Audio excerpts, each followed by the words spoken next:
نحمده ونصلي ونسلم على رسوله الكريم وعلى آله وصحبه أجمعين. السلام علیکم ورحمۃ اللہ وبرکاتہ. آج کچھ باتیں آپ کی گوش گزار کرنی ہے. حضرت خواجہ خواجگان خواجہ غریب نواز معین الدین حسن سنجری چشتی عطا رسول ولی الحمد رحمۃ اللہ تعالی علیہ، آپ سلسلہ چشتیہ کے عظیم پیشوا ہیں. حضرت وہ عظیم ہستی ہیں جن کے بارے میں یہ بات بڑی مشہور ہے کہ 90 لاکھ لوگوں کو آپ نے مسلمان کیا کروانا ہے. اللہ آپ کے درجات نصیب بلند فرمائے. 6 رجب کو ان کا عرس ہوتا ہے. ہمارے اہل سنت میں قوالی جو ہے اس کو قبلہ خواجہ صاحب کی طرف منسوب کیا جاتا ہے کہ حضرت خواجہ صاحب رحمۃ اللہ تعالی علیہ قوالی کا اہتمام کرتے تھے، قوالی پڑھتے تھے، تو اس وجہ سے لوگ قریب آتے تھے. تو اس حوالے سے کچھ گزارشات. قوالی سلسلہ چشتیہ میں ہی زیادہ رائج ہے. باقی سلاسل اور قادریہ میں بھی کچھ ہیں جو قوالی کے قائل ہیں. باقی جو سلاسل ہیں وہ قوالی کے قائل نہیں ہیں. مشائخ چشت جو ہیں وہ قوالی کے قائل تھے، اور ان میں سے بھی اپنا حضرت خواجہ معین الدین اجمیری کی طرف رحمۃ اللہ کی نسبت کی جاتی ہے. میں اس پر بات نہیں کرتا قوالی جائز ہے یا نہیں. ہمارے نزدیک جائز نہیں ہے. اعلیٰ حضرت رحمۃ اللہ تعالی علیہ انہوں نے فرمایا جائز نہیں ہے، مزامیر کے ساتھ، بغیر مزامیر کے جائز ہے. ہم تو اسی پر ہیں. جو قوالی کرتے ہیں ان سے سوال یہ ہے کہ کیا قرآن اور حدیث سے لوگوں کو ہدایت نہیں ملتی؟ کیا قوالیوں سے دل میں ہدایت کا نور داخل ہوتا ہے یا قرآن و حدیث سے؟ حضرت خواجہ معین الدین اجمیری رحمۃ اللہ تعالی علیہ، آپ یہ تو کہتے ہو کہ وہ قوالی پسند کرتے تھے، یہ کیوں نہیں کہتے کہ وہ کتنا قرآن کی تلاوت کرتے تھے، کتنے نوافل پڑھتے تھے، کتنی عبادت کرتے تھے؟ حضرت خواجہ خواجگان خواجہ معین الدین اجمیری کے عرس پہ آنے والوں کو خواجہ صاحب کی سیرت نہیں بتائی جاتی، بس قوالی کر دی جاتی ہے. دلوں میں جو ایمان کا نور، معرفت کا نور ہے، وہ قرآن و حدیث سے اور اولیاء اکرام کی تعلیمات سے.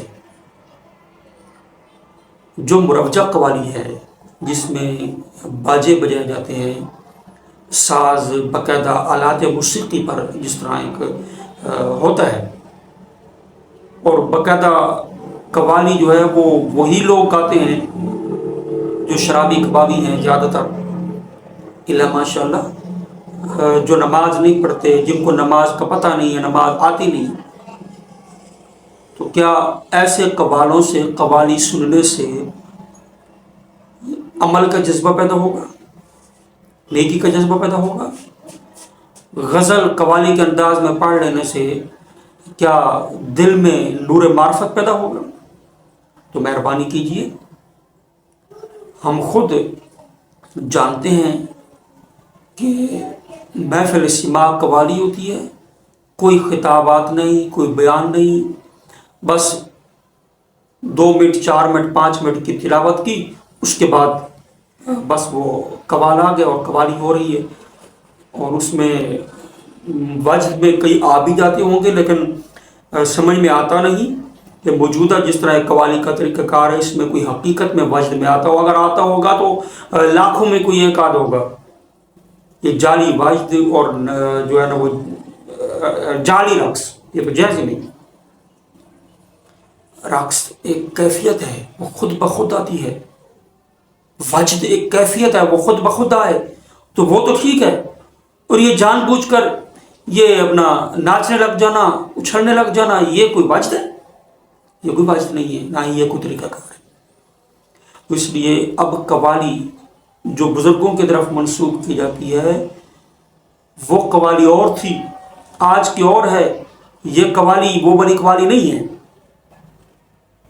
اور نہ ہی بزرگ اس طرح کی قوالی کو پسند کرتے تھے۔ تو یہ ایک غلط طریقہ کار ہے۔ اور دوسری بات، وہ ایک بچہ ہے، بس وہ کیا کہہ سکتے ہیں کہ شیشہ جو ہے وہ لوہاروں کے ہاتھ میں آ گیا۔ ہمارا ایک دین کتنا عظیم دین ہے، اور اس پہ بچے جو ہیں بغیر پڑھے جاہل، جس کی کل حیثیت اور اوقات یہ ہے کہ وہ ایک عالم کا بیٹا ہے، اور وہ آ کر عقیدے کے مسائل کے اندر جو ہے فیصلے دے رہا ہے۔ تم سیاست میں ہو، تمہارا کام ہے سیاست کرنا، سیاست کرو۔ یہ عقائد اہل سنت کے خلاف بولنا تمہارا کام نہیں ہے۔ کہاں کنز العلماء کی ہستی اور کہاں بچے۔ اب یہ کنز العلماء کا جو لقب قبلہ جلالی صاحب کو دیا، یہ علماء و مشائخ نے دیا۔ اور بابا جی کہا کرتے تھے کہ کنز کا معنی جانتے ہو؟ کنز کیا ہوتا ہے؟ کنز کا معنی ہوتا ہے خزانہ، یہ علماء کا خزانہ ہے۔ کنز العلماء کی ذات کہاں، اور بچے کو کنز العلماء کا لقب دینے کی وہ تیاریاں ہو رہی ہیں۔